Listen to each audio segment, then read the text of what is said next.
রাজনৈতিক দল তো 17 বছরে এই ফ্যাসিবাদের পতন ঘটাতে পারে নাই। ছাত্র জনতা, আম জনতা পতন ঘটিয়েছে। আর এখন আরেক দল লোক লুটপাট শুরু করে দিয়েছে।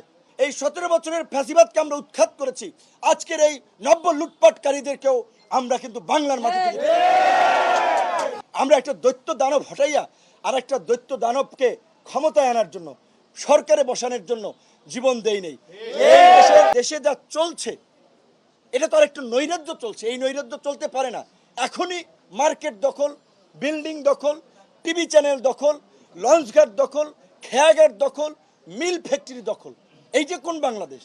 এই বাংলাদেশের জন্য কি আমরা বিপ্লব করেছি? আজকে আমরা তরুণরা এই যে এখানে বসে আছে যারা 18 সালে কোটা সংস্কার আন্দোলন করার কারণে মাইরে ককটেল দিয়ে তারে বলছে বিপিনুরা রাশেদ তারে এই ককটেল মিছিলে মারার জন্য দিয়েছে।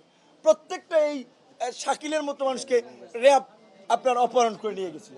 অনেক এই যে তরুণরা আমরা যে 18 সালে কোটা সংস্কার আন্দোলন শুরু করে আমরা যখন বুঝতে পেরেছি যে কোটা একটা চাকরির ক্ষেত্রে একটা পয়েন্ট, রাষ্ট্র সংস্কার না হলে আমাদের মুক্তি নাই।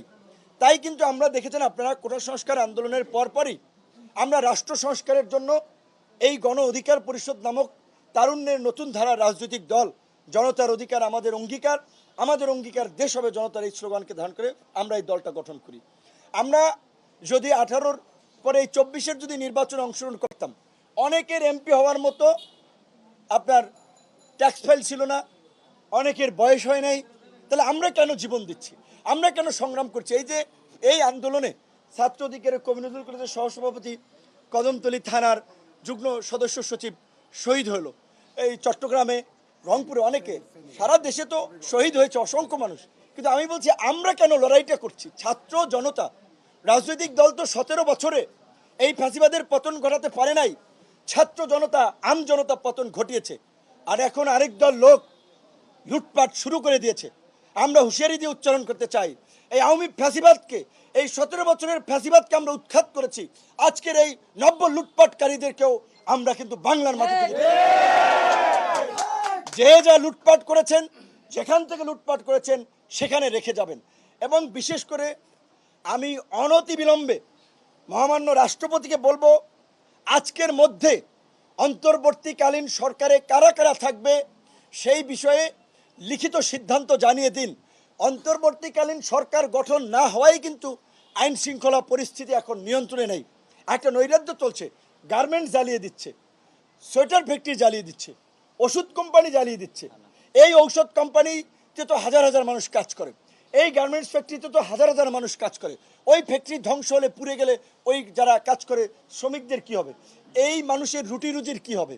তো কাজেই আমি বিশেষ করে আইন শৃঙ্খলা বাহিনীর যারা মাঠে আছেন, সেনাবাহিনী সহ তাদেরকে বলবো, আম জনতার সাথে সমন্বয় করে, আম জনতার প্রতিনিধি নিয়ে এই সমস্ত অগ্নিসংযোগ, নাশকতা, লুটপাট যারা করছে তাদেরকে আপনারা রুখে দেন। আমরা সব ধরনের সহযোগিতা করব। আমরা একটা দৈত্য দানব হটাইয়া আর একটা দৈত্য দানবকে ক্ষমতায় আনার জন্য, সরকারে বসানোর জন্য জীবন দেই নেই। এই দেশের ছাত্র যুবক তরুণদের রক্ত অনেক ঝরেছে। 52-তে ঝরেছে, 62-তে ঝরেছে, 69-এ ঝরেছে, 71-এ ঝরেছে, 90-এ ঝরেছে। গত 17 বছরে সাবেক কোনো এমপি, সাবেক কোনো মন্ত্রী, কোনো আমলা রাজপথে পুলিশের গুলিতে মারা যায় নাই, ওইভাবে গুম হয় নাই। সাধারণ মানুষ, সাধারণ কর্মী তারা গুলি খেয়েছে, রক্তাক্ত হয়েছে, জীবন দিয়েছে। কাজেই এই যে এই বিপ্লবের পরে যে নতুন সরকার ব্যবস্থা, নতুন রাষ্ট্র ব্যবস্থা, সেখানে আম জনতার, জনগণের চাওয়া পাওয়ার প্রতিফলন থাকতে হবে।